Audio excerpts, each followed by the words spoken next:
é poderoso demais. Pastor Michelson, abra sua câmera, por gentileza, para que eu possa trazer o senhor até aqui e começarmos já a nossa caminhada na palavra. Bom dia, mestre, tudo bem? Bom dia, pastor Wagner, bom dia, povo de Deus. Que alegria mais uma vez estar com vocês aqui cedinho para estudarmos as profecias, a palavra de Deus. Pastor, eu quero louvar a Deus, pastor, pelo dom que o senhor, Deus deu ao senhor e essa capacidade de sistematizar ideias que às vezes são complicadas de uma maneira tão clara, né? Simples e clara. Isso é um dom, pastor, dos muitos que o senhor deu para o senhor, e muito obrigado por utilizá-lo para o bem do evangelho, viu, amado? Louvado seja Deus, pastor. Muito bom, pastor. O senhor está acompanhado hoje, pastor Michelson, do pastor Armindo Fagundes, Jairo Souza, Adevaldo, Jael, Abdoral, Carlos Nascimento, Ezequiel Miranda, pastor Fernando Flores, Gilberto Ludogério, pastor Ideraldo.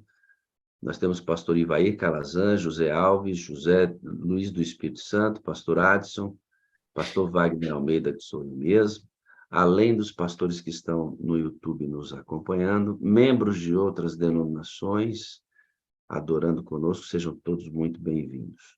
Nós conversamos um pouco, pastor, e o senhor achou que nós deveríamos ter mais 2 momentos desta série. Explica para a gente o que vai acontecer nos próximos 2 domingos, por favor. Pastor, aconteceu ontem na igreja. Eu tinha inicialmente idealizado uma trilogia, né? Alguns já estavam chamando de trilogia Therion, né? Que é o nome da série aí, Therion, Bestas do Apocalipse. Ontem, durante o culto, eu tive uma forte impressão de que, na verdade, precisaria expandir um pouco mais os temas para não ficar assim tão congestionado. E depois tudo fez sentido, né? Quando cheguei em casa, anotei algumas ideias, fui reestudar o assunto ontem à tarde e realmente faz sentido. Então, aquilo que seriam 3 temas, eu desmembrei em mais 2. Então, nós teremos aí, depois de hoje, um estudo específico sobre a marca da besta. Realmente, hoje não haveria tempo de nós abordarmos o tema a besta do mar, identificá-la precisamente, e juntamente com isso, a marca e o selo da besta. Então, na semana que vem, o próximo domingo, nós teremos o tema relacionado especificamente com a marca e o selo da besta. E por último, o que também para mim fez todo sentido, nós precisamos estudar a resposta de Deus à atuação das bestas, né? A vitória do remanescente e do povo de Deus e a mensagem que esta igreja tem que dar ao mundo para se contrapor à distorção teológica babilônica, né? A confusão.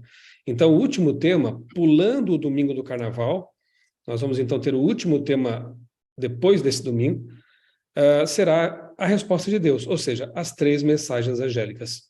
Até porque elas vêm na sequência, né? E como eu já expliquei para vocês nos domingos anteriores, se você lê Apocalipse 12, 13, apenas os 2 capítulos, você fica com um senso de derrota, de tristeza, porque a impressão que dá é que as bestas, elas tomam conta de tudo e vencem. Mas não, em seguida vem o capítulo 14, e ele fala de vitória. Ele já faz uma antecipação ali do céu, dos remidos na glória. Então, é importante, é necessário, não tem como você deixar de estudar o capítulo 14 na sequência. Por isso, então, eu decidi, e o pastor Wagner concordou com a ideia, fico feliz de que as coisas tenham se encaixado nesse sentido, né? E vamos nessa direção. Então, virou aí, eu não sei nem se essa palavra existe, pastor, mas uma pentalogia, né? 5 temas aí, analisando o miolo, né? O núcleo do Apocalipse. Eu fico feliz, estou muito feliz de ver que Deus está dirigindo todas as coisas, como sempre. E aí, pastor, esse material vai ficar disponibilizado aqui no meu canal, no seu canal também, para que as pessoas, quando quiserem, tiverem dúvida, vão lá e acessam, esclarece a sua dúvida e vai se aprofundando nesse tema, porque o povo de Deus tem que ser enraizado na palavra, né, pastor? Que é a ferramenta que o Espírito Santo usa para fortalecer nossa caminhada com Jesus, a ferramenta central que o Espírito Santo usa para se comunicar conosco. Então, isso é uma benção. Obrigado pela disposição de mais 2 domingos, pastor, de ajeitar a sua agenda aí, a gente agradece. Dê um abraço na sua esposa. Pastor, como é que é a O senhor é casado, o senhor tem filhos? Fala para a gente, o senhor nunca falou para nós dessas fofocas celestes. Sou, pastor, sou muito bem casado já há 26 anos, com a Débora Tatiane Martins Borges. Nós somos de Santa Catarina, ela nasceu em Florianópolis, eu em Criciúma. Nos conhecemos quando eu estudava jornalismo lá na Federal de Santa Catarina. Ela foi fazer uma visita à Igreja Central de Florianópolis, que eu frequentava, né? E naquele dia, num culto de quarta-feira, quem sabe um dia a gente conta aqui a história porque ela é um pouco longa, mas num culto de quarta-feira, nós nos conhecemos. Eu sempre brinco assim com os jovens, né? Não percam os cultos de quarta-feira, porque você pode conhecer a sua ou o seu, né, cônjuge ali nesses cultos, né? Enfim, busque na igreja, né, uma pessoa para dividir a sua vida, para que ela seja uma influência positiva na sua caminhada cristã. E a Débora e eu temos sido uma dupla missionária desde os nossos tempos de namoro e não paramos, né? Continuamos aí servindo a Deus juntos. Neste ano ela é uma das diretoras do Ministério da Mulher aqui na nossa igreja local, é uma pessoa muito missionária, a quem amo profundamente. E temos 3 filhos, Deus nos abençoou com 3 filhos, nesses 26 anos de casamento. A mais velha está cursando psicologia, a do meio começa neste ano o curso de nutrição. Ela gosta muito de cozinhar, de nos brindar. Aqui em casa a gente tem que cuidar com o ganho de peso, por isso que a gente faz academia, pedala, porque a filha do meio, ela vive nos presenteando aí com pratos deliciosos, né? E temos o mais novo, que é a mais velha chama Giovanna, presente de Deus em italiano. A Marcela é a do meio, e o mais novo, o Michael, né? Vem lá do hebraico, que é aquele que é como Deus, é Jesus, né? Então, Michael tem 12 anos. Adora desenhar, faz aula de piano, é uma bênção também aqui para nós. Então, pastor, resumidamente, essa é a minha linda família aí, o presente que Deus me deu, a coisa mais importante que eu tenho neste mundo. O senhor fica muito bonito quando fala da palavra de Deus, pastor. O senhor brilha, assim, né? O Espírito Santo está no senhor. Mas o senhor brilhou agora quando falou da família, viu? Obrigado pela oportunidade. Que legal. Dê um abraço em todos eles da sala 57, viu, pastor? Vou chamar a Será dado, Janetinha com aqui. certeza. A Janetinha é uma das nossas moderadoras, pastor. Ela vai orar pelo senhor aí para que a mensagem venha ao encontro do nosso coração, tá bom? Janetinha, bom dia, tudo Bom bem, filho? dia, bom dia. É um privilégio estar aqui. E é um privilégio maior ainda poder ouvir o pastor Michelson Borges, que de forma tão especial compartilha a palavra conosco. Vamos orar? Amém. Oremos. Querido Deus, quão maravilhoso é estar com a certeza de que estamos na tua presença. Muito obrigada.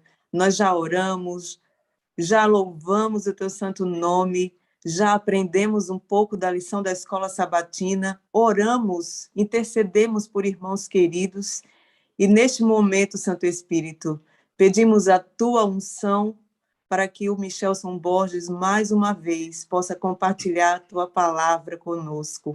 Abra o nosso entendimento, Senhor, para entender mais uma besta que vamos estudar junto com o pastor Michelson Borges, que é a besta que emerge da terra. Aprendemos sobre a besta do abismo, aprendemos sobre a besta do mar, e hoje estaremos aprendendo sobre a besta da terra. Então, unge o pastor Michelson Borges para compartilhar conosco de forma especial, esclarecedora a tua palavra, e unge-nos a nós, os ouvintes, os que estamos aqui neste momento, quem poderá assistir logo mais ao culto da Sala 57, abre o nosso entendimento, porque nós precisamos da tua presença, Santo Espírito, para entender a cada palavra.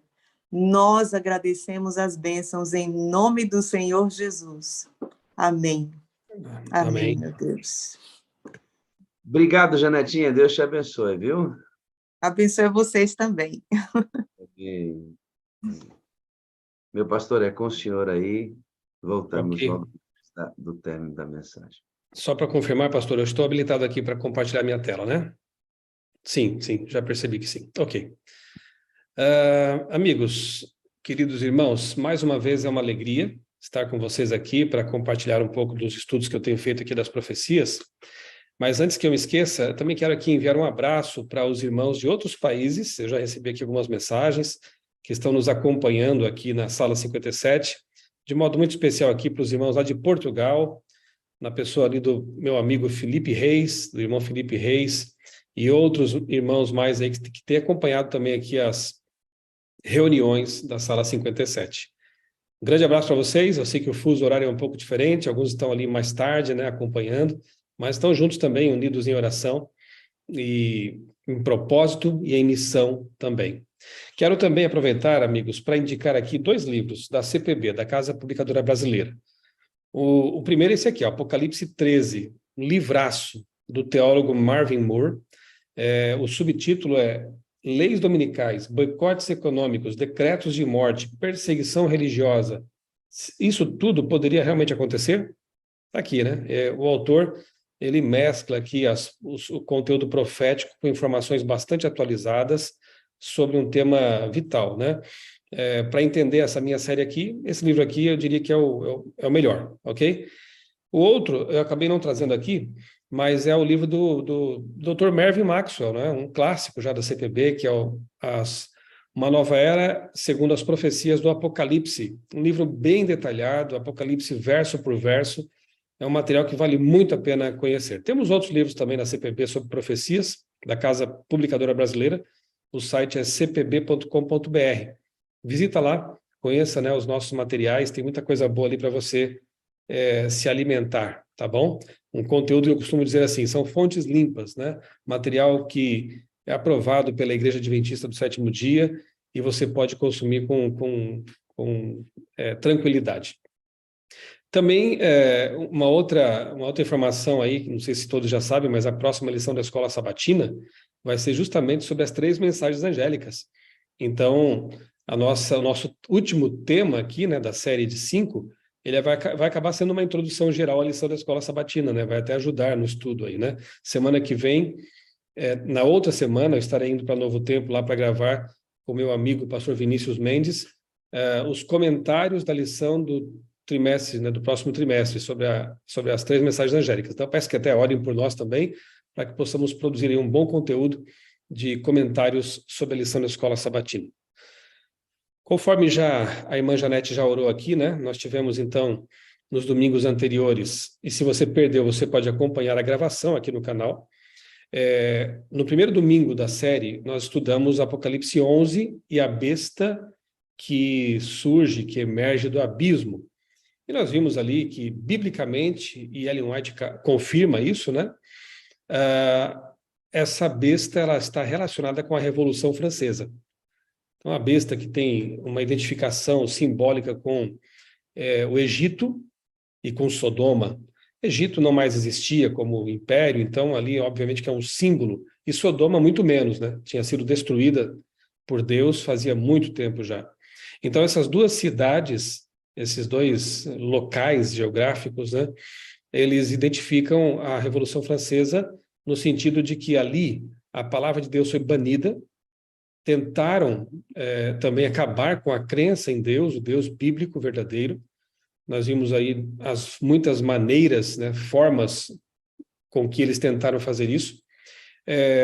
E Sodoma identifica a libertinagem sexual, o desprezo para o casamento, com o casamento bíblico. Isso também aconteceu ali durante os tempos da Revolução Francesa. A Revolução Francesa ficou no passado, mas o mundo hoje ainda ouve os ecos dessa revolução. Ideologias como o marxismo, o comunismo, por exemplo, né, o secularismo, o neo-ateísmo, tudo isso acaba, o existencialismo, o humanismo secularista, enfim, movimentos filosóficos, ideias que vêm inspiradas ou inspirados na Revolução Francesa. Vários autores seculares mesmos admitem que, por exemplo, o marxismo ele se inspirou na Revolução Francesa. Então, não pensem que hoje nós nos livramos da influência da besta do abismo, ela continua aqui, né? As 3 bestas estão atuando em sincronia, de alguma forma, nesses últimos tempos, e nós precisamos estar atentos a isso, estudando a Bíblia profundamente e proclamando a resposta de Deus, que vai ser o último tema da série, que são as 3 mensagens angélicas. Vocês perceberão que nas 3 mensagens angélicas nós encontramos realmente ali o antídoto contra essas mentiras satânicas, né?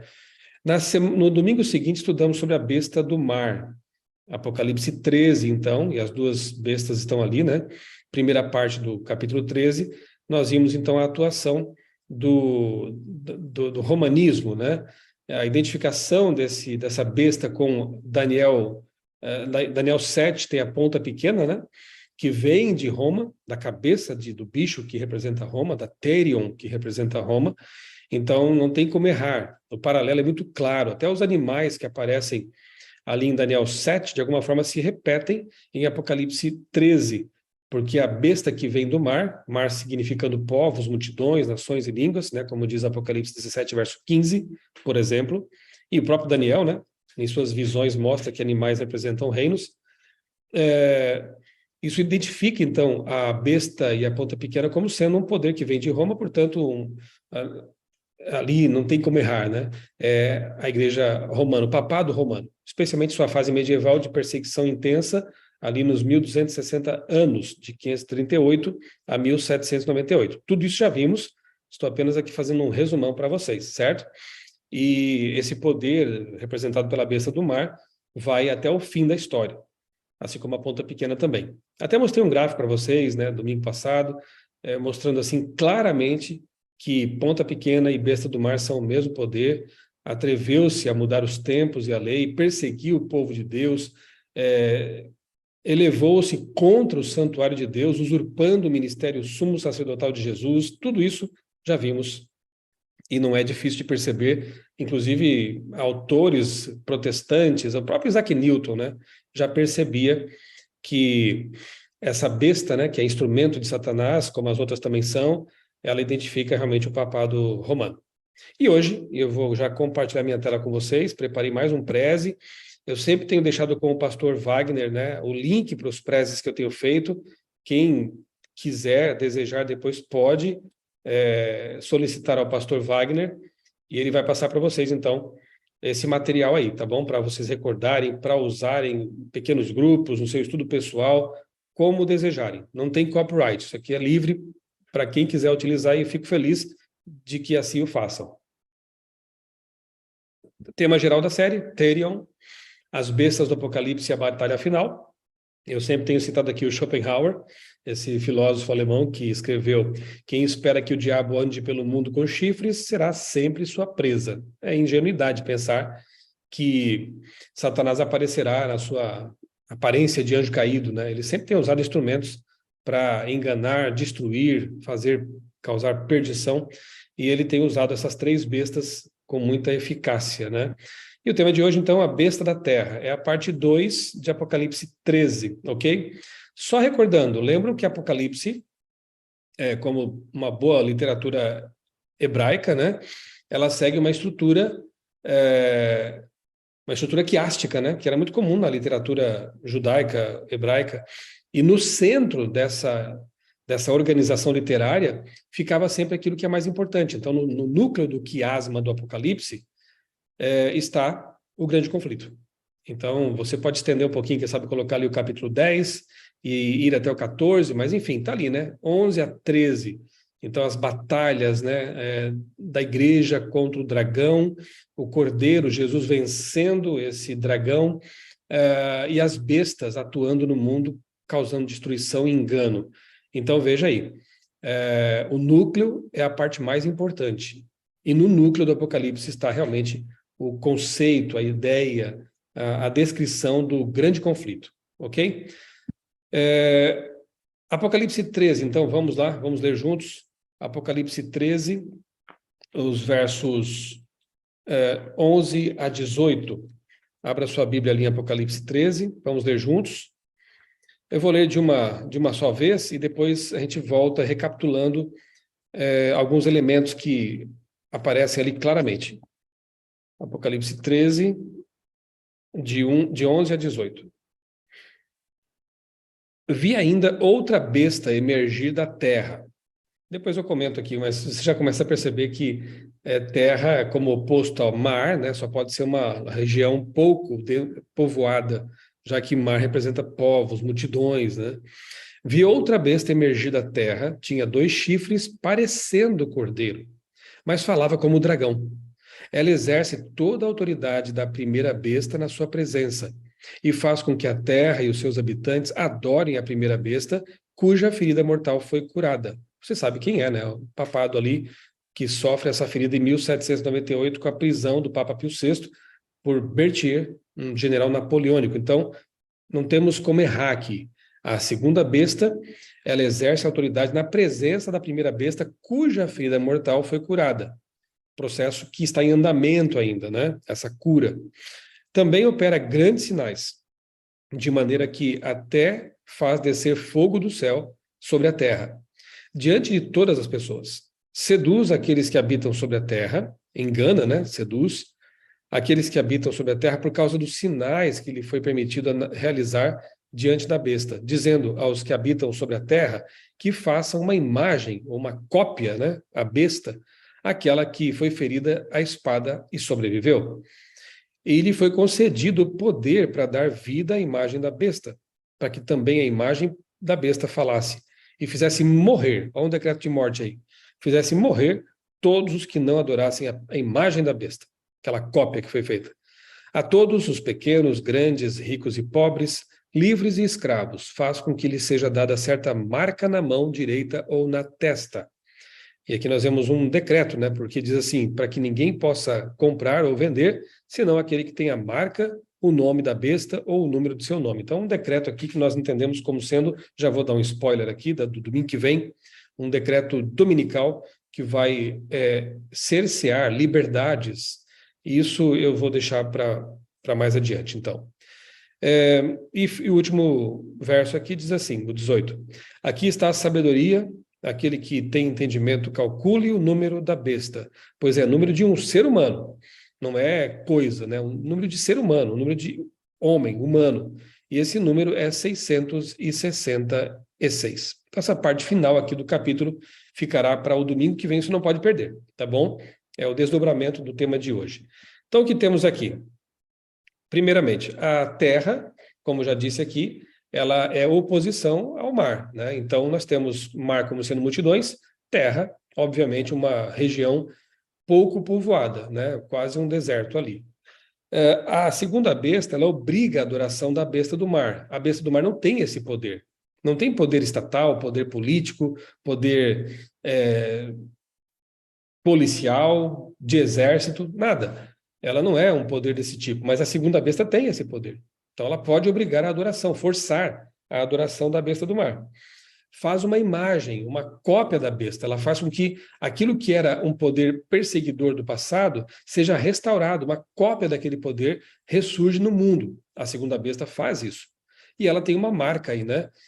Uma marca identificadora, que é um poder humano, não é um poder divino, portanto, é uma contrafação, certo? E, inclusive, chega um momento que institui um decreto de morte, manda matar quem não obedecer a besta, né? A primeira besta. Isso já aconteceu no passado e é uma volta, então, no tempo, praticamente. Tudo isso a gente viu no texto aí, né? Outra coisa, né, que fica muito claro, a besta da terra é um poder político importante, porque faz com que toda a terra, ela tem poder de fazer com que toda a terra sirva aos seus propósitos. Então, é um poder político importante, né? Segundo, a besta da terra tem autoridade global, como já vimos, faz com que toda a terra. Ela também é um poder do tempo do fim, porque o texto aqui deixa claro que depois disso não acontece, não vai vir um outro poder, né, sucedendo essa besta. É a última besta, então as bestas do mar e da terra, elas caminham para o fim. Isso fica claro aqui no Apocalipse 13 e também lá em Daniel capítulo 7. E a besta da terra é um poder cristão. Como sabemos disso? Vamos lá, vamos detalhar o item 3. Em Apocalipse 16, a primeira das 7 últimas pragas, é dirigida aos portadores da marca da besta e adoradores da sua imagem. Ponto. Está claro aqui, né? A besta da terra é quem impõe essa marca. E se essa marca está presente numa das 7 últimas pragas, que antecede ali o fim mesmo, né? A volta de Jesus, então essa besta só pode ser um poder do tempo do fim. E, com respeito ao item 4, a palavra cordeiro aparece 31 vezes em Apocalipse 30 delas aplicadas a Jesus, e uma delas a besta que quer imitar Jesus. Logo, essa besta só pode ser realmente um poder cristão. É aquele tipo de poder que se opõe a Cristo, mas quer parecer com ele. Apropriadamente chamado, então, de anticristo, né? Então, é um poder cristão, poder religioso, e isso tem que ficar bem claro na mente de vocês, ok? Com respeito aos 2 chifres que aparecem ali, né? Eu não tinha um cordeiro para colocar aqui na tela, coloquei aí acho que é um carneiro, né? Com esses 2 chifres aí espiralados, né? Mas, enfim, pensem nos chifres, né? O Comentário Bíblico Adventista, volume 7, página 907, material que é publicado também pela CPB, explica assim, ó: os 2 chifres podem ser interpretados como 2 características notáveis do sistema de governo norte-americano, a liberdade civil e religiosa, ambas garantidas pela Constituição dos Estados Unidos.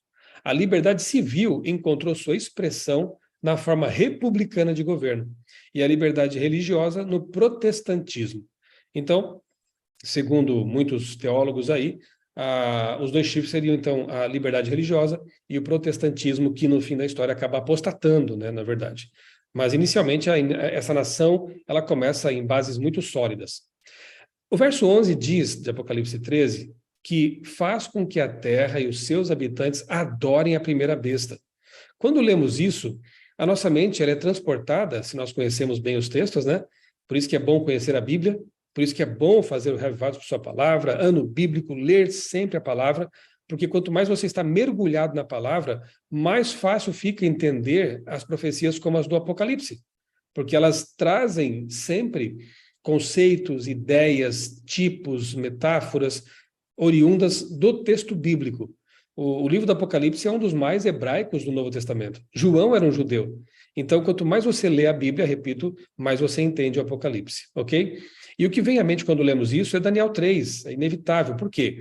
Lá em Daniel 3, eu não vou ler aqui o texto, você conhece a história, o rei Nabucodonosor erige uma estátua muito alta, talvez até um poste ídolo, alguma coisa assim, porque as medidas eram bem desproporcionais, era muito mais alta do que larga, né? Depois eu voltarei a essa questão das medidas, porque elas também nos fazem, elas remetem, né, ao finalzinho do Apocalipse 13, mas deixemos para frente isso.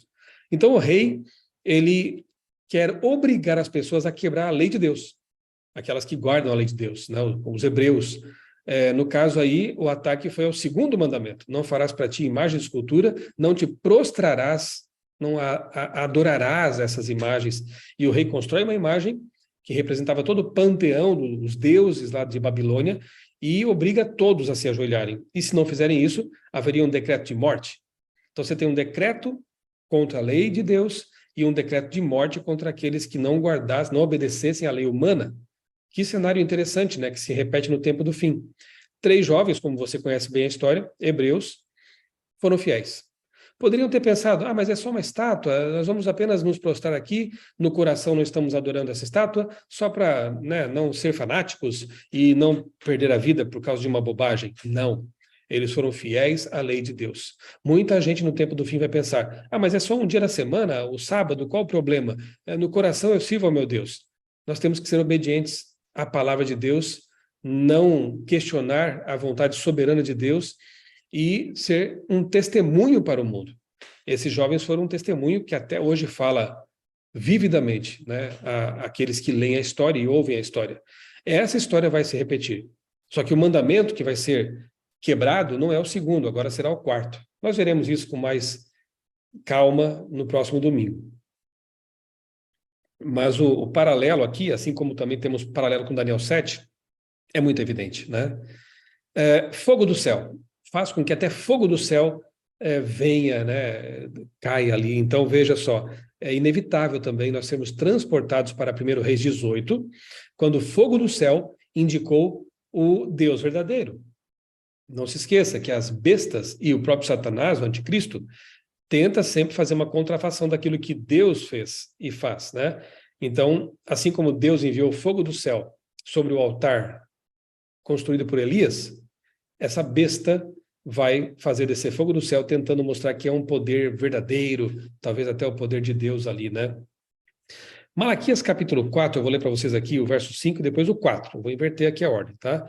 Malaquias 4, 5 diz assim: Eis que eu lhes enviarei o profeta Elias, antes que venha o grande e terrível dia do Senhor. Ele, bom, aí o texto continua dizendo que ele converterá o coração dos pais, dos filhos e tal.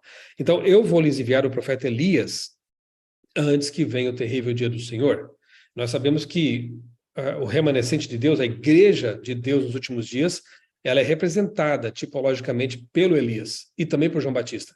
Então, nos últimos dias virá um povo proclamando essa mensagem poderosa.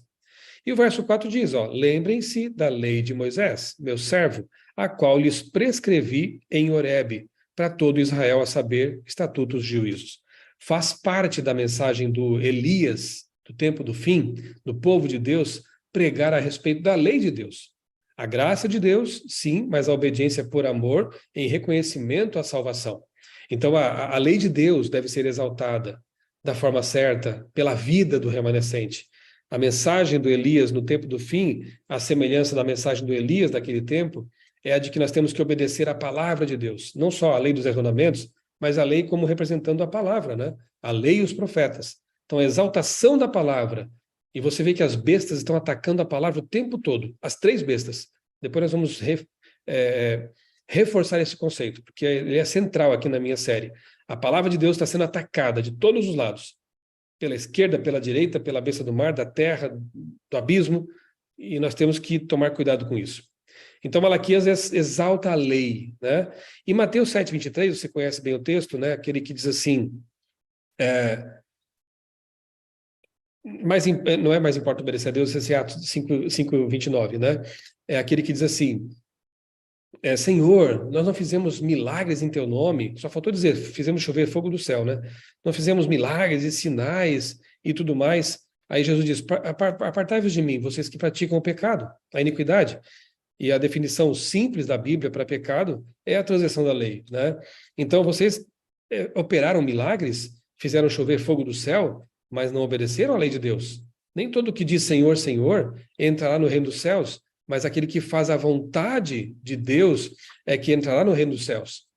Então, nós vemos aqui um embate entre sinais miraculosos, lembrando que Satanás também opera sinais, e a fidelidade à lei de Deus.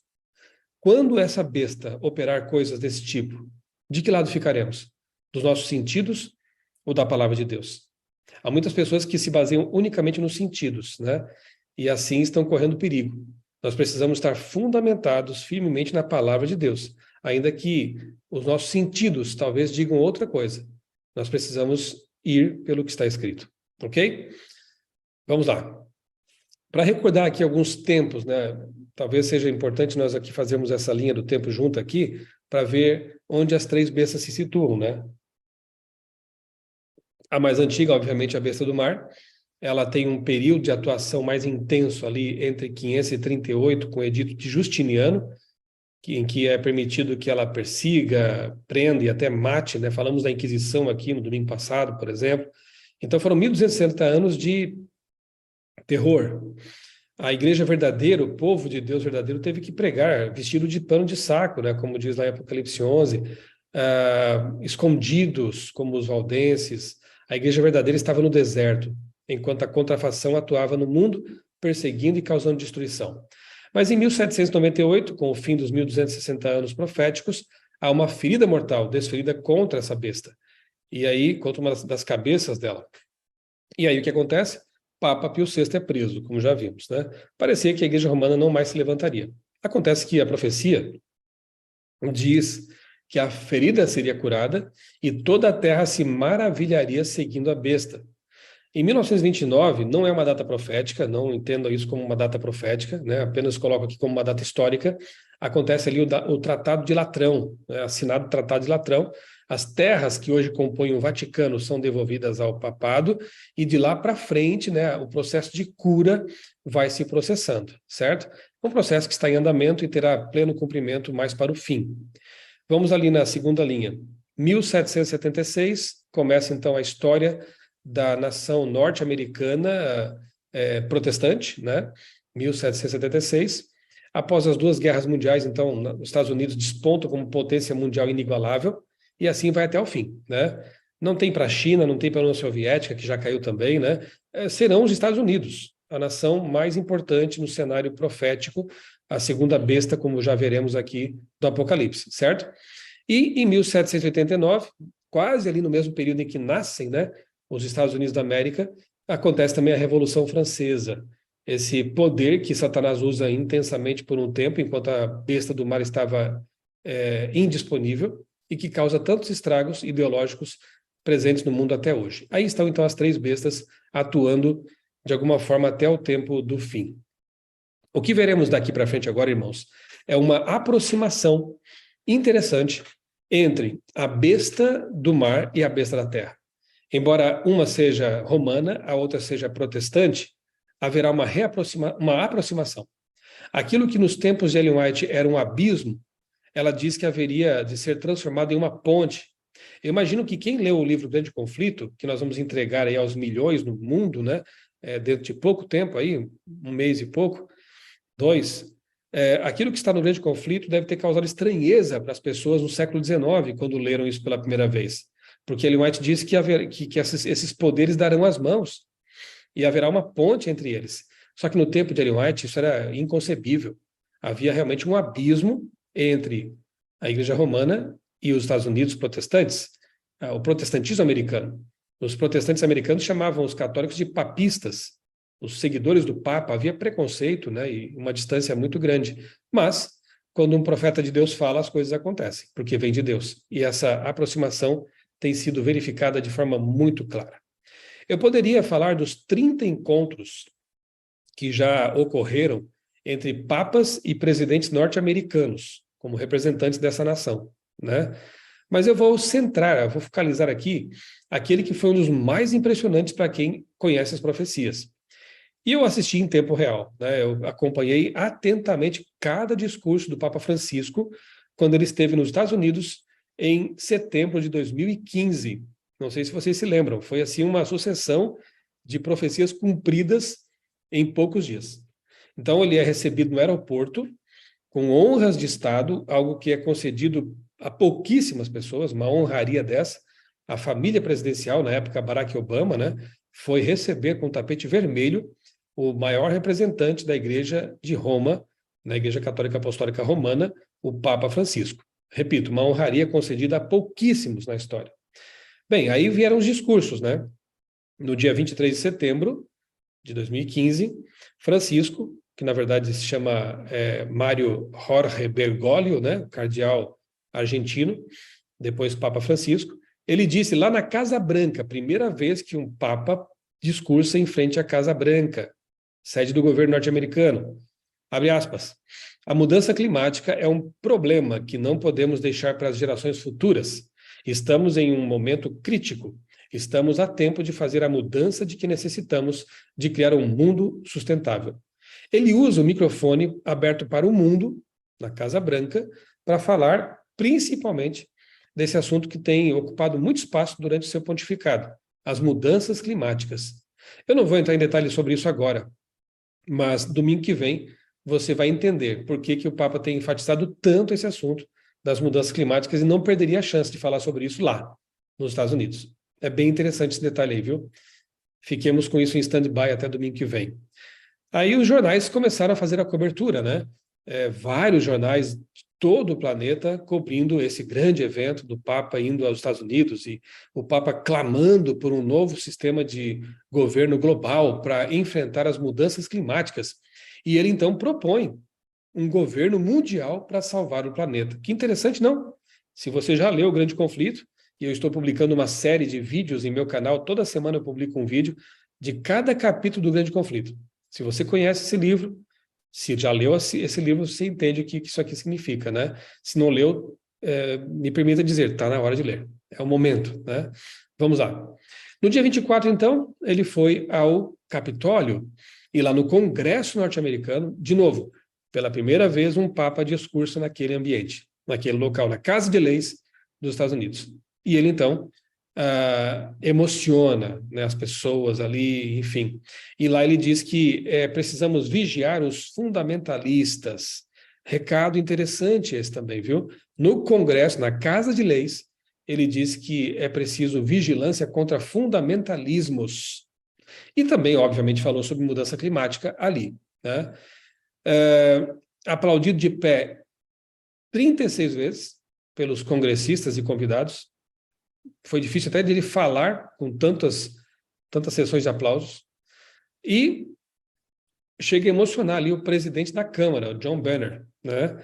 Na época, Joe Biden, hoje presidente, era um dos senadores, né? Então ele emociona, todos ficam ali maravilhados, né, com as palavras e a presença do Papa Francisco, né? A nação norte-americana se maravilhou com a presença dele. Ele pede, olha que interessante isso aqui, meus amigos, no site do jornal Observador, destacaram como título: Papa Francisco, Estados Unidos podem curar feridas abertas no mundo. Impressionante, né? Para quem conhece ali, leu, né, estudou o capítulo 13, que fala de feridas curadas, ele usa essa expressão, né? Estados Unidos podem curar feridas abertas no mundo. Bem, naquele mesmo dia, ele vai ali à sacada do Capitólio, olha a multidão ali reunida em Washington, e ele reza, abençoa a nação norte-americana. Um evento que chamou a atenção de muita gente, inclusive eu li no jornal Estado de São Paulo, aqui do Brasil, um importante jornal brasileiro, o articulista, a pessoa que escreveu a matéria, admirada. E o jornalista, inclusive, aponta isso, né? Ele diz assim, olha, no século XIX, uma cena dessa seria inconcebível. Mas acabamos de ver um Papa ali na Casa de Leis abençoando a nação norte-americana protestante. Realmente, fotos assim impressionantes, proféticas, né? No dia 26, ele foi até Nova York, na sede da ONU. Ele discursou para líderes de 193 países. Na ocasião, estava lá a presidente Dilma Rousseff, com outros muitos representantes mundiais.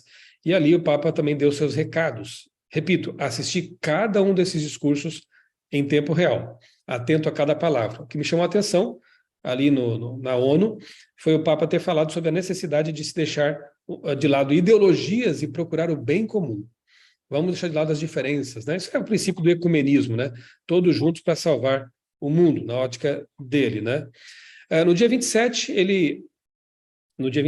foi no dia seguinte ou no mesmo dia? Deixa eu ver aqui. No dia seguinte, ele foi até a Filadélfia e ali, em frente ao Independence Hall.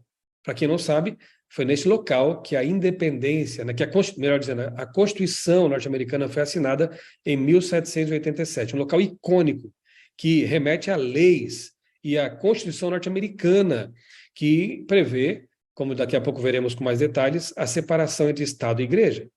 Ali, no Independence Hall, o Papa falou também sobre leis. E ele disse que não há futuro sem leis a favor da família. E nós sabemos, e vamos saber um pouco melhor também, quem não sabe ainda, na semana que vem, o que o Papa entende por leis a favor da família, do meio ambiente, qual é a proposta dele nesse sentido. Então, ele escolheu a dedo o local que tem que ver com a Constituição norte-americana para falar também de leis. Enfim, foi uma passagem meteórica ali para os Estados Unidos, e aí nós temos as consequências. Na própria revista, o site da revista Christianity Today, uma publicação cristã, né, apontou o seguinte, que de anticristo há irmão em Cristo. Como os pastores protestantes veem o Papa.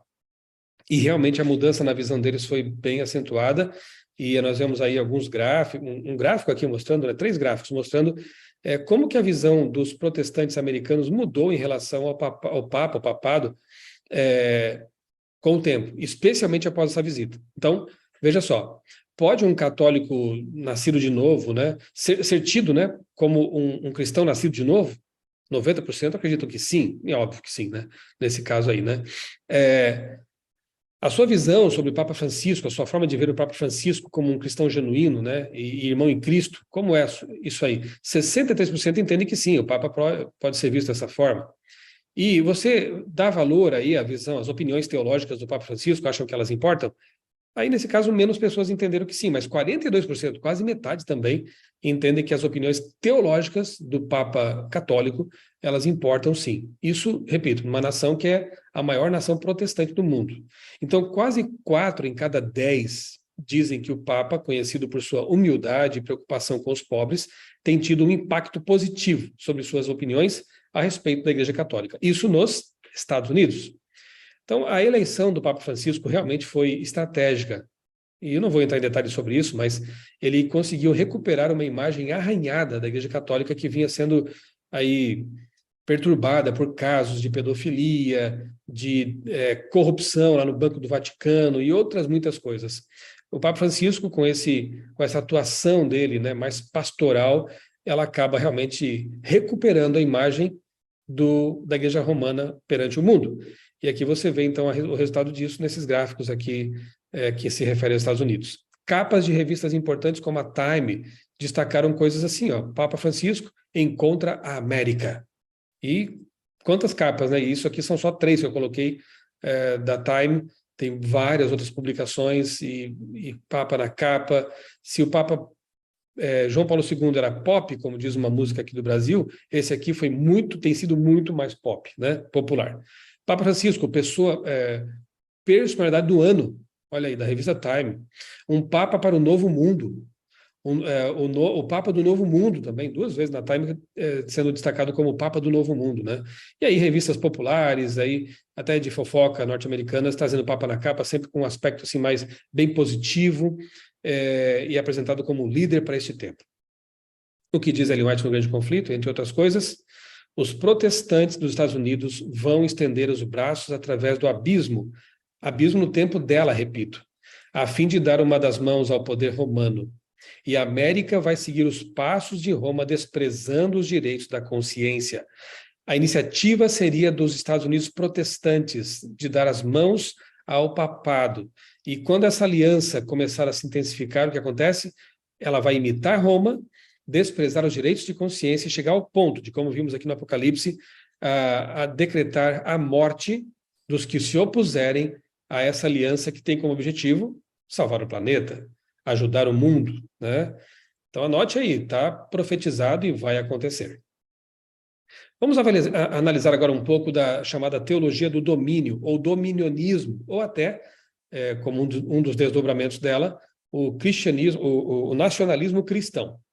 Repito, no primeiro domingo aqui dessa série, 2 domingos atrás, eu analisei os males, os perigos do cristianismo progressista, que tem que ver com a besta do abismo. Hoje, nós vamos dizer assim, bater no outro lado, porque não nos iludamos, nenhuma ideologia política, nenhuma ideologia religiosa, política, vai salvar a humanidade. É uma ilusão essa. A nossa esperança vem do alto, né? O nosso reino é eterno, é o reino de Cristo. Então não podemos nos alinhar nem à direita, nem à esquerda, isso não nos compete, nós somos do alto, nós somos cristãos bíblicos, e isso é o que nos basta. Então nós temos sim que ser agora honestos em também criticar biblicamente a teologia do domínio, que está mais no espectro da direita, quando se falarmos em política, mas meu foco aqui não é política, meu foco aqui é escatologia, ok? Fique bem claro isso, anote aí, e se alguém depois quiser usar qualquer recorte desse vídeo, saiba que eu acabei de dizer e repito, eu não estou preocupado aqui com política, muito menos política partidária. A minha preocupação é e sempre foi aquilo que tem que ver com a escatologia bíblica, que é o que nos importa realmente, tá? Pós-milenarismo. Olha só que interessante, isso já vem lá de trás, né? Assim como muitos teólogos e pastores americanos, o teólogo católico Agostinho acreditava que os cristãos teriam êxito em converter o mundo, colaborando para a chegada do milênio de paz sobre a Terra. Curiosamente, você vai se lembrar, porque eu falei disso, os adeptos da teologia da libertação defendem ideias semelhantes. Olha a teoria da ferradura, né? Ela dá aquela volta, mas lá embaixo, nas extremidades, nas pontas, elas se aproximam, né? Então, por quê? Porque a mente por trás de tudo isso é a mesma, é a de Satanás. Então ele trabalha nessa frente, naquela frente, em outra frente, mas o objetivo sempre é o mesmo, sempre converge. Então, tanto o dominionismo, a teologia do domínio, né, quanto a teologia da libertação, tem como aspecto bem semelhante a ideia de que o ser humano é que tem que instituir ou preparar o caminho para o reino de Deus na Terra, sempre por via política. Os dois lados têm essa mesma proposta, ok? Que é diabólica. Então, nos Estados Unidos, a gente viu aí, né, em tempos passados, e ainda atuando, né, ideias como a maioria moral, a coalizão cristã, figuras importantes como pastores, né, como Patty Robertson, Jerry Falwell, Ralph Reed e outros, né? Veja aí nas fotos, atuando nos bastidores da política, tentando influenciar a política norte-americana por meio da religião. Isso é muito comum por lá. E continua, né? Veja, a teologia do domínio, ela procura levar avante sua pauta com a ideia de se introduzir, de se misturar com a política, com a educação, o entretenimento, a mídia, a família e os negócios. Você percebe que isso nós já vimos em algum momento, quando estudamos ali a besta do abismo, o domínio, né, sendo estabelecido, as ideias sendo estabelecidas com a invasão, com a infiltração na política, na educação, no entretenimento, na mídia, na família, nos negócios? Sim, nós vimos isso quando nós comentamos aqui sobre esse senhor aí, o Gramsci, Antônio Gramsci, só que ele de um espectro à esquerda. O gramscismo seria, assim, o marxismo aplicado na cultura, o marxismo se imiscuindo, se misturando com a política, a educação. Vamos cooptar, eu falei disso, lembram? Vamos cooptar os influenciadores, a mídia, as faculdades, os professores. Então, a ideologia sendo infiltrada na sociedade por esses meios. A mesma ideia, vocês percebem? A mesma estratégia, só que, claro, o Gramsci favorecendo o marxismo. Já que não deu certo pelas armas, pelas revoluções armadas, vamos usar a cultura. E os que defendem a teologia do domínio fazendo a mesmíssima coisa. A mesma proposta, vamos tomar conta da cultura. Então, alguns chegam a dizer assim que nós temos que criar repúblicas bíblicas teocráticas. Olha que ponto chegam essas ideias, né? Então, de novo, né, a teoria da ferradura. São muito semelhantes nas suas propostas. Uma série que explica bem isso lá no Netflix, né? Tem pouquíssima coisa lá que presta, né? E de vez em quando a gente encontra alguma coisa que vale a pena. Essa série vale, The Family. E ela explica muito bem como que a religião ela é usada nos Estados Unidos para fazer política, como ela está enraizada na cultura norte-americana e como Jesus e os evangelhos são instrumentalizados para levar avante um projeto de poder. Isso é interessante, tem tudo a ver com o que a gente conhece das profecias, e se você em algum momento puder assistir essa série, vai entender como é que funciona esse negócio aí, viu? Nos bastidores da política, a religião sendo utilizada. E quando o Trump foi eleito, né, nós vimos aí algumas coisas bem proféticas acontecendo também, né? Como, por exemplo, essa notícia aqui, ó. Trump promete derrubar barreira entre igreja e Estado. Em um aceno ao setor religioso mais conservador do país, esse que votou em Trump, presidente dos Estados Unidos, prometeu acabar com a emenda Johnson, a emenda constitucional que estabelece a separação entre Estado e igreja. E veja, uma das propostas do presidente Trump era justamente derrubar essa barreira, ou seja, reaproximar a igreja do Estado. Alguns podem pensar, que bom, né? Uma nação cristã, bem-aventurada é a nação cujo Deus é o Senhor. Não sejamos iludidos a esse ponto. Sabem quem é a nação cristã hoje em dia? Lembra do texto que diz que nós somos sacerdócio real, povo, né, do Senhor, nação eleita. Hoje a igreja cristã é a nação eleita. Portanto, as promessas de Deus na Bíblia que se referem à nação, elas se aplicam hoje ao cristianismo verdadeiro, ao povo de Deus, não a um país ou outro. Nós não vivemos mais uma teocracia. É uma ilusão achar que nós teremos uma nação cristã, uma nação, o Brasil é do Senhor Jesus, Estados Unidos é do Senhor Jesus. Não, o reino de Deus vem. As nações do mundo estão sob Satanás. O mundo jaz no maligno. Não sejamos ingênuos a esse ponto. Isso aqui pode parecer para alguns desavisados uma coisa tão boa, né? A igreja se aproximando do Estado. Não é. Quando o Estado se uniu à igreja na história, sempre foi terrível para o povo que se manteve fiel à palavra de Deus. Quando o papado esteve unido ao Estado durante 1260 anos, o povo de Deus sofreu. O povo de Deus foi tido como herege, foi perseguido Não podemos ser iludidos a esse ponto, gente. Quando, de novo, o Estado se unir à igreja, nós veremos coisas horríveis acontecer. E o cumprimento profético, né, das bestas se apoiando vai, de novo, ser uma realidade. Haverá um cumprimento profético nesse sentido. Então, isso é um esforço que vem sendo já comentado por aí, né? Livros têm sido publicados sobre cristianismo nacionalista, como, por exemplo, esse aqui, de Stephen Wolfe. O Andrew Isker, ou Isker, não sei, autor de um best-seller que tem o mesmo título, Christian Nationalism, indicando o livro do Wolfe, escreveu o seguinte: o livro de Wolfe é exatamente o que precisamos neste momento. Ele é um estudioso talentoso e fornece exatamente os argumentos claros, lógicos e precisos de que os nacionalistas cristãos precisam para defender o engajamento cristão na política, que não é a típica rendição automática ao secularismo.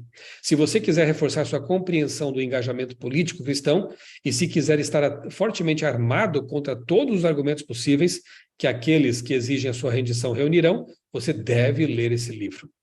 Olha aí, engajamento político cristão.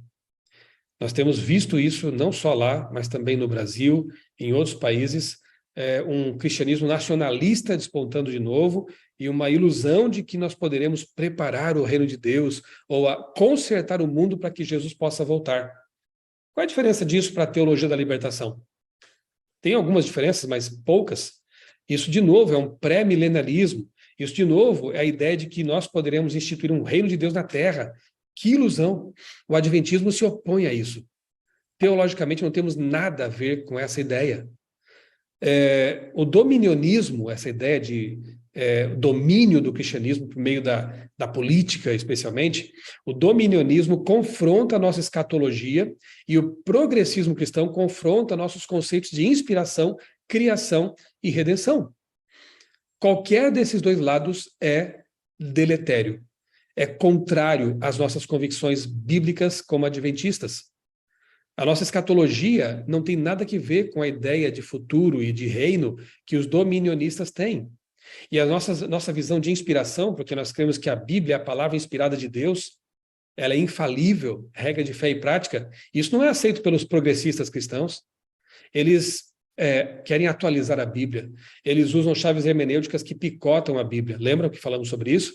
Eles dizem que algumas partes são inspiradas, outras não, ou então que a Bíblia contém a palavra de Deus e não que ela seja a palavra de Deus. Nós não pensamos assim. Para nós, ela é a palavra de Deus. O conceito de criação para os progressistas, ele não vale porque aquilo é um mito. E a redenção, então, também é esvaziada de seu sentido. Jesus foi um revolucionário político ou coisa parecida. Então, nós não concordamos nem com o dominionismo e tampouco com o progressismo cristão, que é neto, filhote, bisneto, talvez, da Revolução Francesa. Portanto, para o diabo, tanto faz para que lado você vai.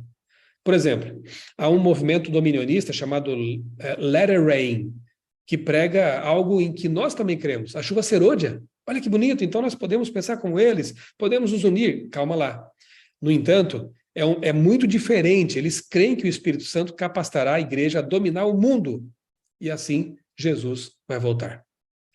O dominionismo não apenas não nega as doutrinas clássicas sobre inspiração e expiação, por isso que às vezes engana até mais, né?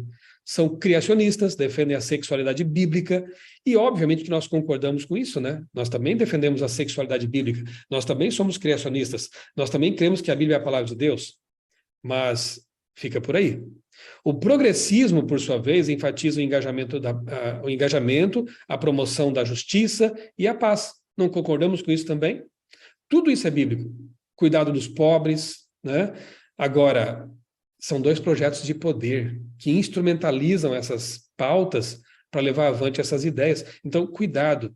Não é porque nós concordamos com algumas coisas do lado da direita e também do lado da esquerda, do dominionismo e do progressismo, que isso nos faz ou dominionistas ou progressistas. Nós não somos isso. Não podemos ser nenhuma coisa nem outra. Nós somos, eu repito, cristãos bíblicos adventistas. E isso nos basta. Sabe, na história nós já vemos isso acontecendo, né? Guilherme Miller passou por esse processo.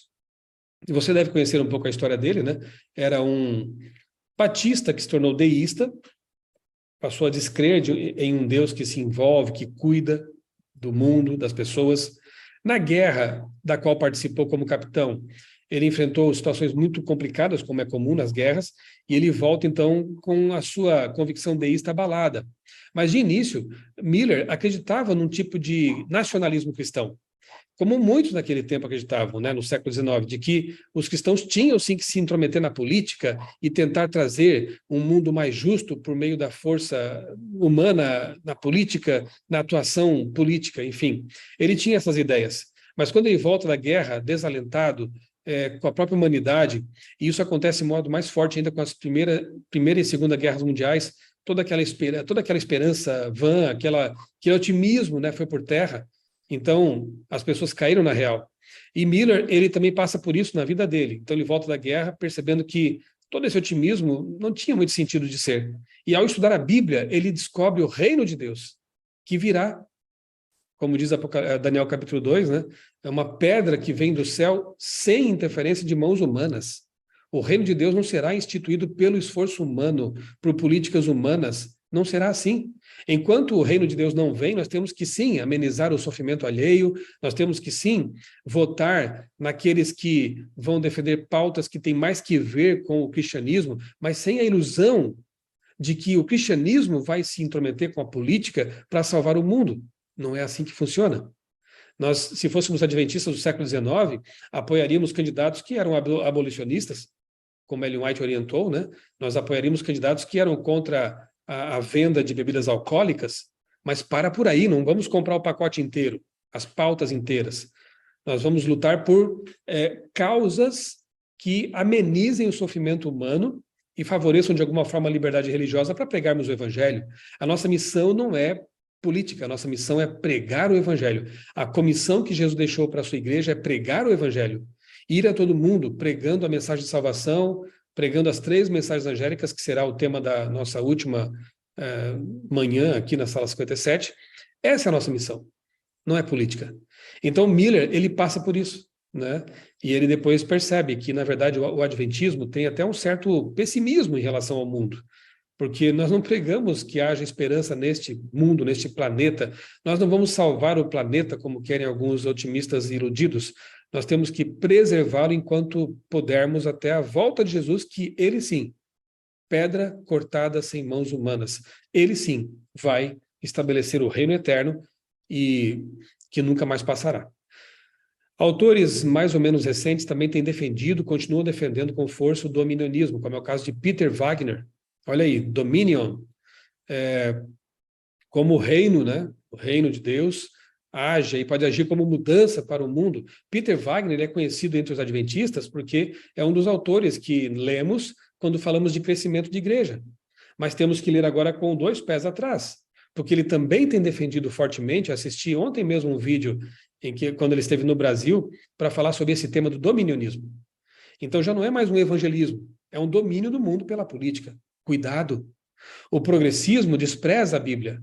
O dominionismo trabalha com textos prova. Lembra do conceito de texto prova, quando você usa um texto fora de contexto para defender uma ideia que esse texto não defende? Então, os dominionistas são muito bons em usar, por exemplo, textos que falam de Sião, de Israel dominando outras nações por meio dos seus exércitos, naqueles tempos teocráticos. E eles tiram do contexto isso e aplicam aos nossos dias. E fazem uma bagunça interpretativa na Bíblia Sagrada, textos fora de contexto. Então, repito, o progressismo despreza a Bíblia, o dominionismo trabalha com textos prova, fora de contexto, para pregar uma religião de domínio político. Ellen White enalteceu, na verdade, a hermenêutica millerita. E o que é isso aí? Miller, ele, ao estudar a Bíblia, ele acaba reforçando um conceito de hermenêutica que é maravilhoso e o único seguro. A Bíblia interpreta a si mesma. Você lê a Bíblia como ele fez, de capa a capa, entendendo sua mensagem global, entendendo o contexto de cada texto, e assim você não cai nos enganos do progressismo, que usa partes da Bíblia que lhes convém, desprezam aquelas que lhes condenam, isso é muito conveniente, e também você não vai cair nos enganos, no canto da serpente, do dominionismo político, religioso político, que usa textos fora de contexto, textos prova, para tentar defender uma ideia que não é bíblica, que passa longe daquilo que é a vontade de Deus. Infelizmente, irmãos, muitas pessoas em nosso tempo têm acreditado em falsos messias por aí, achando que vão salvar o mundo, que vão trazer um milênio de paz. Isso é ilusão diabólica. Nossos olhares têm que estar voltados para o alto, de onde vem a pedra. Nossos olhares têm que estar voltados para o reino de Deus, que não é deste mundo. E nós temos que pregar sobre esse reino. Não temos que nos meter em política para fazer acontecer as pautas que nos interessam. Nós temos que olhar para o alto e pregar sobre esse reino. Essa é a nossa missão como igreja. Eu postei em meu Twitter, quem quiser me acompanhar por lá, é o @criacionismo. Um tempo atrás eu postei o seguinte, tuitei o seguinte, né?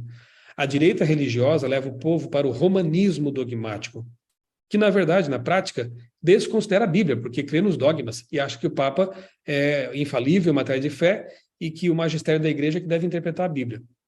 É um perigo isso aqui, né? Então, a direita religiosa leva o povo para o romanismo dogmático. A esquerda religiosa, ou progressismo cristão, leva o povo para o cristianismo progressista, que na prática desconsidera a Bíblia. Para o diabo, tanto faz. Você percebe a artimanha satânica? Tanto um lado quanto o outro levam as pessoas para longe da palavra de Deus, que é tudo o que o diabo quer. Tanto um lado quanto o outro tem pautas que nós poderíamos tranquilamente defender, porque são alinhadas com a Bíblia, mas tem um outro aspecto que não tem nada a ver com a Bíblia. Então o diabo sempre trabalhou desse jeito, misturando a verdade com o erro, nunca com o erro escancarado. Procure estar atento para o erro que é pregado por esses movimentos, essas ideologias, e aí você perceberá como a mão do diabo está ali também. O único caminho seguro é ficarmos na palavra de Deus e levarmos avante a nossa missão, que é, de novo, repito, né, pregar o evangelho eterno. Alguns anos atrás eu tive um encontro bem interessante com o pastor Clifford Goldstein, que é o editor da lição da Escola Sabatina e autor de um livro publicado alguns anos atrás, né, pela CPB, que é o Dia do Dragão. Está aí a capa em inglês. E muito interessante, muito bom conversar com essa pessoa, com ele, né, com o Clifford, uma pessoa brilhante, um escritor profícuo, né? E nesse livro aí, O Dia do Dragão, ele faz uma análise da situação do mundo nos últimos dias e apresenta os perigos das ideologias de direita e de esquerda. É bem interessante a visão dele aí, embora seja um livro lá dos anos 80, né, 90, mas ele já analisava essa questão, né? Como eu disse, uma mente brilhante, né, à frente de seu tempo. Então ele analisa, apresenta os perigos da esquerda e da direita. Clifford afirma que, aspas, não há dúvida de que o diabo odeia o livro Grande Conflito e está usando tanto os de esquerda quanto os de direita para enfraquecer nossa confiança nesse livro. E nós estamos vendo isso, inclusive, em pessoas nas redes sociais, aí, especialmente progressistas, né, questionando a igreja. Por que entregar esse livro? Por que não entregar o Desejado às Nações? Eu chego a pensar como se eles se importassem com isso, né? Mas, enfim, a igreja entregou o caminho a Cristo, por exemplo.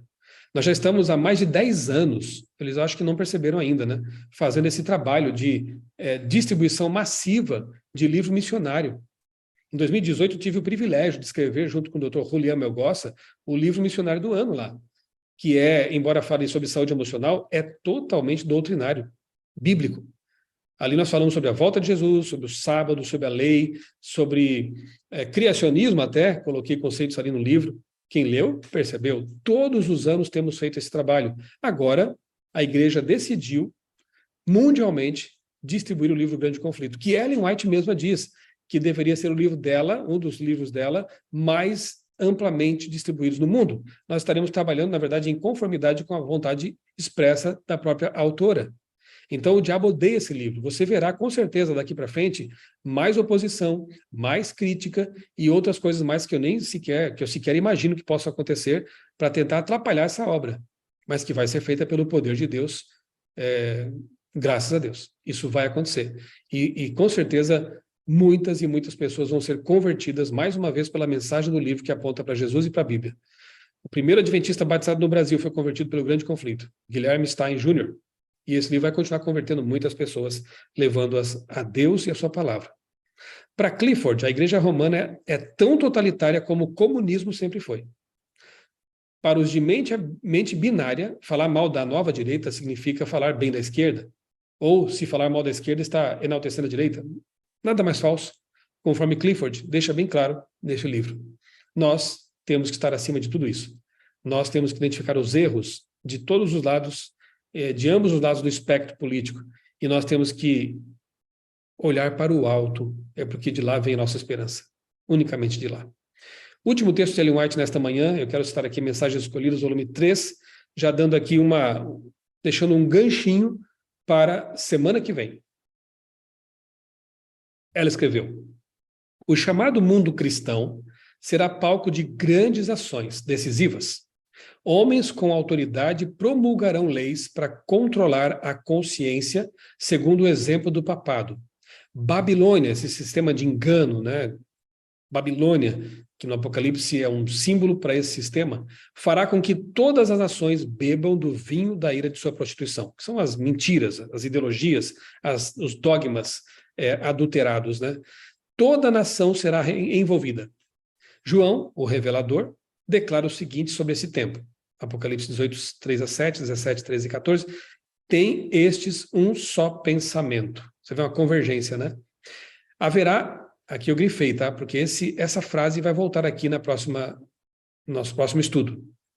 Haverá um laço de união universal, uma grande harmonia, uma confederação de forças satânicas, e oferecem à besta o poder e a autoridade que possuem.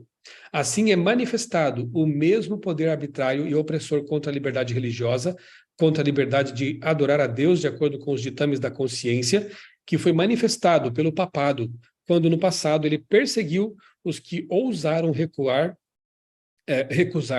conformar-se aos ritos e cerimônias religiosas dos romanistas. Bom, uma coisa é clara, vai haver uma convergência, vai haver uma união de esforços, mas que laço seria esse? Laço de união universal, capaz de unir pessoas tão diferentes, até ateus, sob o mesmo guarda-chuva. Semana que vem eu vou apresentar uma proposta para vocês. Mas uma coisa é certa, haverá uma grande união. E quando isso acontecer, a imagem da besta for formada, nós teremos de volta aí o sistema opressor, perseguidor, contra os que se recusarem conformar-se aos ritos, cerimônias, dogmas, ideologias que não conferem, que não estão de acordo com a palavra de Deus. Isso está no nosso futuro imediato. Eu, semana passada, no vídeo anterior, mostrei as semelhanças, né, ideológicas entre besta do mar e do abismo, e hoje eu adiciono mais uma, né? As semelhanças entre as 3 bestas do Apocalipse aqui, que eu estou estudando com vocês. Então nós temos a besta do abismo, identificada com Sodoma e Egito, ideologias revolucionárias. Nós temos a besta do mar, o papado, que tem que ver com crenças, o vinho adulterado, né, dogmas, e a besta da terra, Estados Unidos da América, que tem ligação mais com a política, mas também com o protestantismo, depois do protestantismo apostatado. Então, vejam as semelhanças e percebam que há uma mente por trás delas. Há uma orquestração satânica em tudo isso, né? A besta do abismo, ali com seu ateísmo, relativismo, secularismo, também promovendo o espiritualismo, abrindo caminho, pelo menos, né, para o espiritualismo, o evolucionismo e o marxismo, essas 3 instrumentalidades satânicas que surgem praticamente no mesmo tempo que surge o movimento adventista ali, né, com o desapontamento, e o ataque também à família, por consequência. Nós temos a besta do mar também com seu relativismo bíblico, porque a Bíblia não é o mais importante, na verdade a tradição passa a ter o mesmo peso, e às vezes até mais, do que a própria Bíblia. Então, relativismo bíblico, paganismo trazendo para dentro da igreja, a imortalidade da alma, que identifica com o espiritualismo, o evoteísmo, que está identificado com o evolucionismo, o marxismo também, com a doutrina social católica, né, e a teologia da libertação, e o domingo e o ecumenismo. Essa palavra eu vou usar bastante na semana que vem, hoje não vou ter tempo de fazer isso. Então você percebe aí as semelhanças. E a besta da terra? Protestantismo apostatado, também bebeu do vinho adulterado. Adota, né, os 2 grandes erros do papado, que são a ideia da imortalidade da alma e a santidade, pretensa santidade do domingo. Então, o protestantismo veio da mãe romana, mas trouxe muito do vinho adulterado. O paganismo também está presente ali, com crenças espiritualistas, a adoração do Deus Sol, né, do Sunday, a imortalidade da alma sendo promovida abertamente, especialmente pela indústria cultural norte-americana, filmes, novelas e séries, né? Evoteísmo, a maior parte dos protestantes hoje também adota essa ideia de que a Bíblia tem que ser interpretada no que diz respeito à criação à luz da teoria da evolução, uma mistura aí terrível, o evoteísmo, o dominionismo, como acabamos de ver, a política sendo usada e instrumentalizando a religião, e, obviamente, como protestantes, defendendo também o domingo e, de alguma forma, como veremos mais adiante, o ecumenismo. Eu vejo claramente aqui nessa tabela uma mente, né, poderosa por trás, direcionando as coisas e fazendo oposição à cosmovisão bíblica. Eu poderia dizer, então, que é uma cosmovisão terion, da besta, versus a cosmovisão bíblica, que se opõe a tudo isso aqui. As três bestas a serviço do anticristo, de Satanás.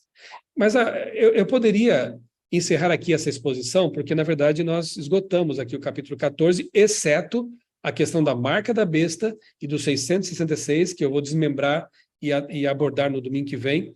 Mas eu não quero terminar sem dar uma tônica de esperança. Eu já falei disso na semana passada e volto a falar. Nós precisamos ler o Apocalipse 13 juntamente com o 14, porque no 14 João faz uma pausa narrativa e ele tem uma visão agora adiante. No 13 ele está em visão, vendo a atuação das bestas no fim da história, mas no 14 ele vai para mais adiante e tem uma visão dos salvos já na glória. E é importante ter isso em perspectiva. Do 1 ao 3, lemos assim: olhei, e eis que o Cordeiro estava em pé, Jesus estava em pé, sobre o monte Sião. Com ele, o reino verdadeiro de Deus, o monte Sião.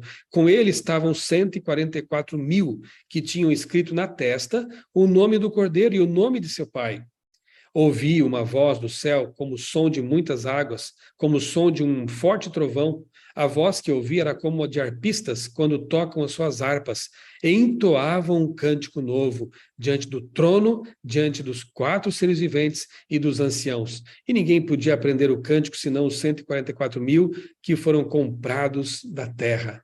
João vê os remidos após a volta de Jesus na glória, ou seja, por mais que a atuação das bestas seja terrível na terra no tempo do fim, o povo de Deus que se apegar ao Cordeiro será vitorioso com ele.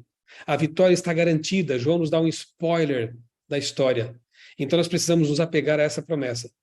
Não focalize no ruim, no lado ruim da história. Focalize no lado bonito da história. O reino de Deus será estabelecido. E aqueles que aceitarem a salvação pela graça de Deus, aqueles que quiserem fazer a vontade de Deus com a ajuda do Espírito Santo, esses estarão de pé, em breve, diante do Cordeiro. Boa parte desse povo terá passado pela grande tribulação, pela angústia, pelas pragas, pelas provas, e serão representantes especiais de Jesus. Mesmo aqueles que adormecerem antes, morrerem antes do tempo finalzinho ali mesmo, também ressuscitarão para receber seu galardão e estarão para sempre ali diante do Cordeiro e junto com os salvos. Nós precisamos ter sempre isso em mente, especialmente quando os momentos probantes mais intensos chegarem a este mundo. E nós já vemos as coisas caminhando para um tipo de intolerância, o uso da política para perseguição daqueles que não concordam com certas coisas, cancelamentos, cerceamento de liberdades. As nuvens escuras estão já sobrevoando, irmãos, o céu, né?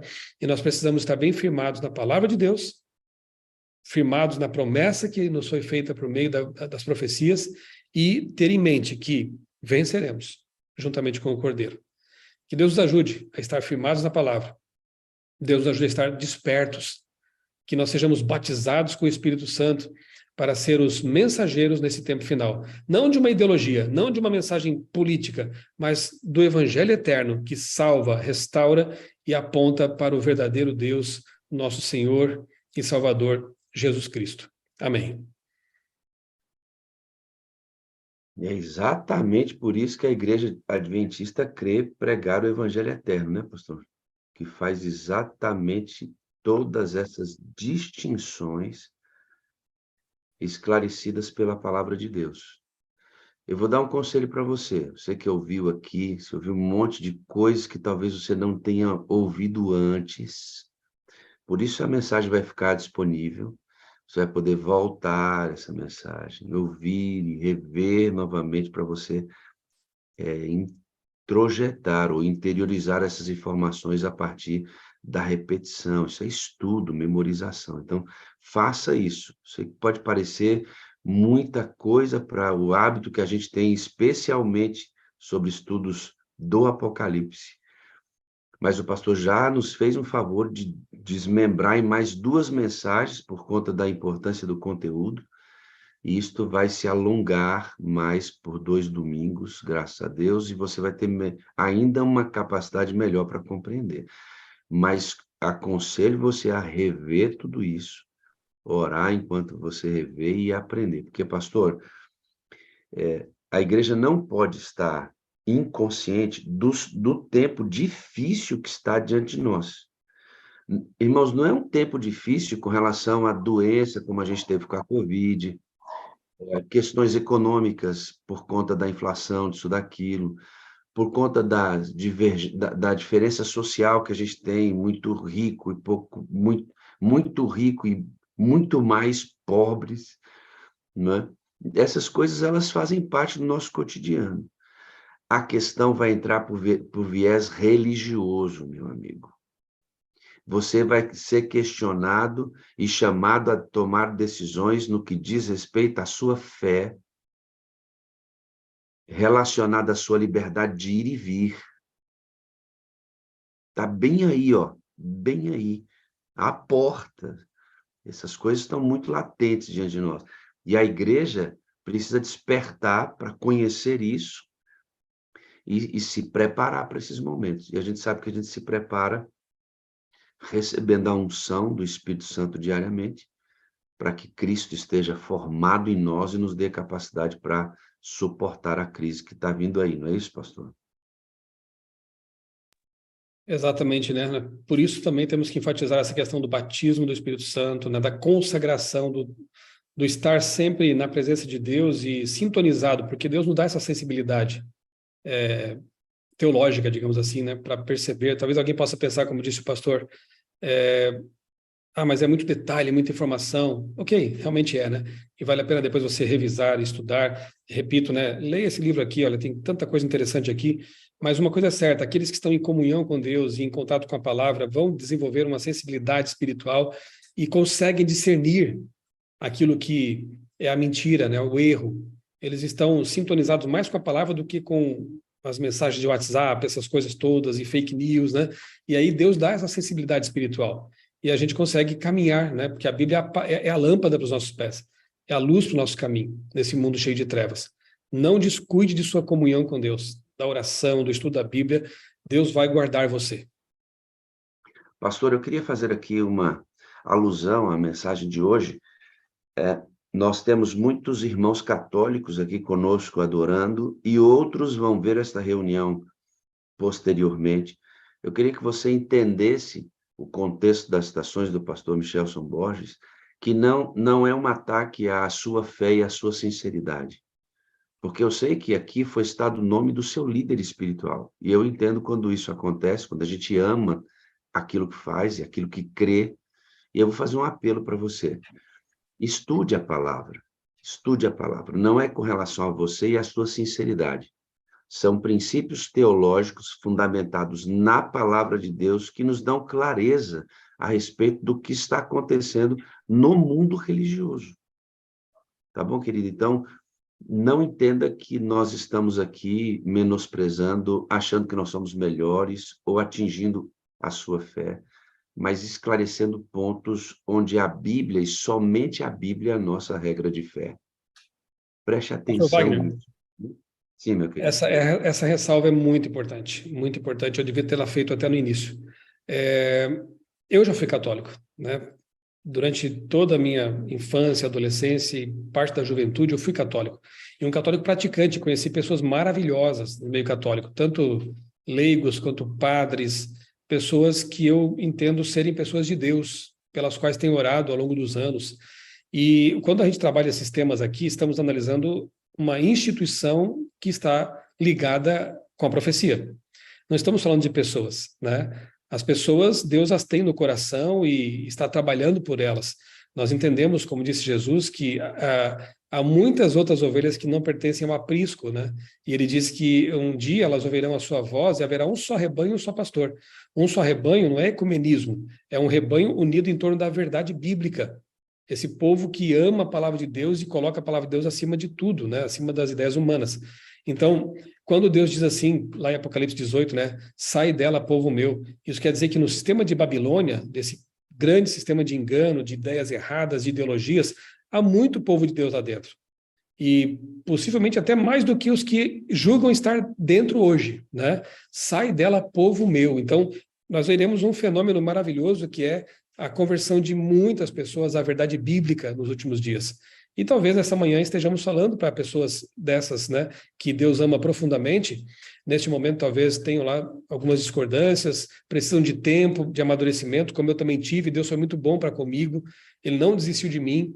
Eu relutei, eu lutei para entender essas coisas, mas finalmente, quando as compreendi, foi maravilhoso. Tomei a decisão pelo batismo e eu entendo que Deus ele concede tempo para cada pessoa, para que ela possa analisar as ideias, amadurecer.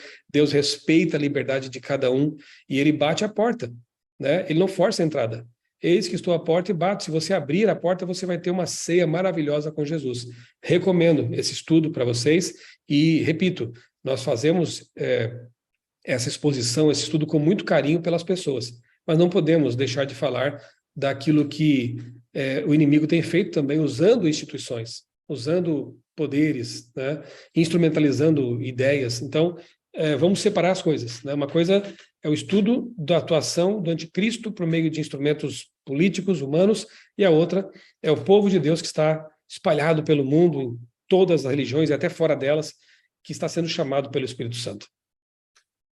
Porque tem a ideia do efeito reverso, né, pastor? Da mesma forma como nós cremos que há sinceros em todas as denominações e o Senhor vai ajuntar esses sinceros, há também aqueles adventistas que precisam colocar a barba de molho, se o senhor entende bem a expressão, porque muitos não vão estar preparados dentro da própria igreja, serão sacudidos daqui, né, pastor? Sim. É o outro lado da história, né? Tem sinceros até na igreja adventista, pastor. Tem mesmo, pastor, tem mesmo. Amigo, eu vou passar o videozinho do grande conflito, e aí logo depois o senhor ora, tá bom? Nós temos um vídeo, a nossa instituição preparou um vídeo, queridos, para a gente fazer a promoção da distribuição do livro do Grande Conflito, e eu queria que você visse que vídeo muito bem preparado, falando exatamente sobre a impressão da própria escritora a respeito deste livro e a importância da distribuição dele em massa para as pessoas entenderem exatamente mais ainda, muito mais a respeito do que o pastor acabou de falar para a gente aqui. O Grande Conflito deve alcançar ampla circulação. Ele contém a história do passado, do presente e do futuro. Estou mais ansiosa de ver ampla circulação deste que de qualquer outro livro que eu tenha escrito. Uma visão que revelou uma saga milenar, com detalhes inéditos sobre a origem e fim de todo o mal. Deu esperança para leitores e pavimentou a história de um movimento profético. A revelação divina que se tornou manuscrito, o manuscrito que se tornou livro, e o livro que vai ser luz para os últimos dias.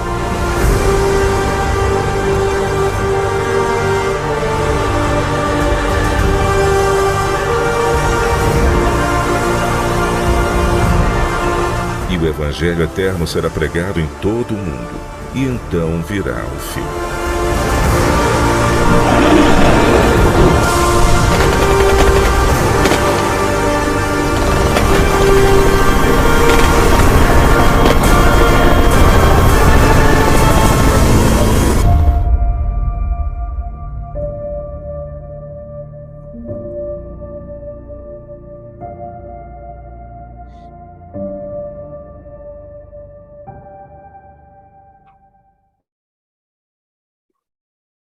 Poderoso, né, pastor? Isso é poderoso. Nós temos que arregimentar nosso exército e colocar um livro desse em cada casa no Brasil, meu amigo, no mundo.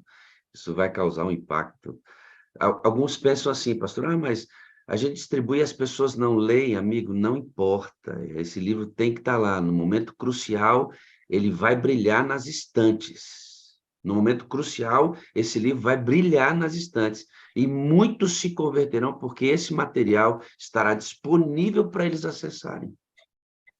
Pastor, é bom lembrar o seguinte, né? Quando os nossos canais forem fechados, quando as autoridades nos impedirem de usar a internet, as redes sociais para pregar, o papel vai estar lá, na estante, na gaveta. Ele é um pregador silencioso. Ninguém consegue fechar, cancelar, né? Desconectar um livro. Ele estará presente nas famílias, nos lares, na casa das pessoas. Então, este é o momento de semearmos, sem nos preocuparmos tanto com o efeito, o resultado, quantas pessoas se converterão, o que vai acontecer. Isso não nos compete. Nossa missão agora é espalhar, como diz Ellen White, como folhas de outono. Sopra o vento nas folhas, elas vão embora e o resultado veremos na eternidade, né? O resultado maior mesmo. É interessante, né? Tem pessoas dizendo assim, geralmente são os opositores da fé, né? Ah, mas isso é evangelho do medo, pregação do medo, o grande conflito. O que você faria se você visse, por exemplo, o seu marido ou a sua esposa que estavam lá num barquinho pescando e de repente o barquinho soltou, perdeu ali a âncora, soltou a corda e se dirigisse para um penhasco? Você grita, a pessoa não ouve, está dormindo, ela pegou no sono e o barquinho caminha para o penhasco. Eu jogaria pedra, pedaço de pau, para que a pessoa acordasse e se salvasse. Ah, mas pode pegar no braço, na perna, não importa, eu não quero que ela morra. Então, quem avisa, amigo, quem não conhece profecias, talvez por isso é que fale, está com a cabeça tão embebida com o nacionalismo cristão ou com o progressismo cristão, que acha que nós vamos trazer um reino de paz ao mundo, que está iludido com esse mundo, na verdade. Esse mundo está indo para o abismo. E não avisar as pessoas é não amá-las. Eu amo e por isso eu aviso. Amigo, esse mundo está com seus dias contados, mas Deus tem uma esperança. Só quem não lê o Grande Conflito é que acha que é uma mensagem de medo, porque o último capítulo, nessa versão missionária, tem como título A Paz. E o último parágrafo, que toda vez que a gente lê, a gente se emociona, ele diz justamente assim, né, que o grande conflito terminou, pecado e pecadores não mais existem. E ela vai descrevendo como será a situação, né? Por todo o universo vibra, né? Uma palpitação de harmonioso júbilo. E no fim diz, toda a criação, desde o mais minúsculo, do minúsculo átomo até a maior das galáxias, dos planetas, tudo, em sua serena beleza e perfeita harmonia, declaram que Deus é amor. Esse é o último parágrafo, essa é a tônica do livro. Ele mostra as coisas horríveis que vão acontecer, mas ele enfatiza o Deus presente ao longo da história e o Deus que, no fim, vai salvar a humanidade e recriar o planeta. É por isso que o diabo não quer que esse livro seja distribuído, porque ele aponta para a verdadeira esperança, não para as contrafações humanas, que oferecem uma falsa esperança.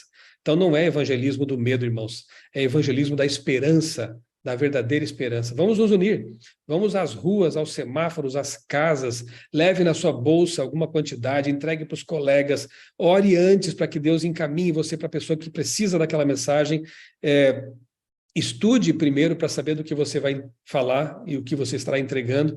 Eu tenho certeza que Deus vai promover um reavivamento poderoso em meio ao seu povo, porque essa ideia veio dele. Vamos orar, pastor Wagner? Por favor, pastor. Ok, então oremos. Senhor Deus, nosso Pai, nosso Criador, muito obrigado mais uma vez, porque aqui neste ambiente, na sala 57, podemos louvar Teu nome, ouvir testemunhos, estudar Tua palavra e ser reavivados pelo Teu Espírito.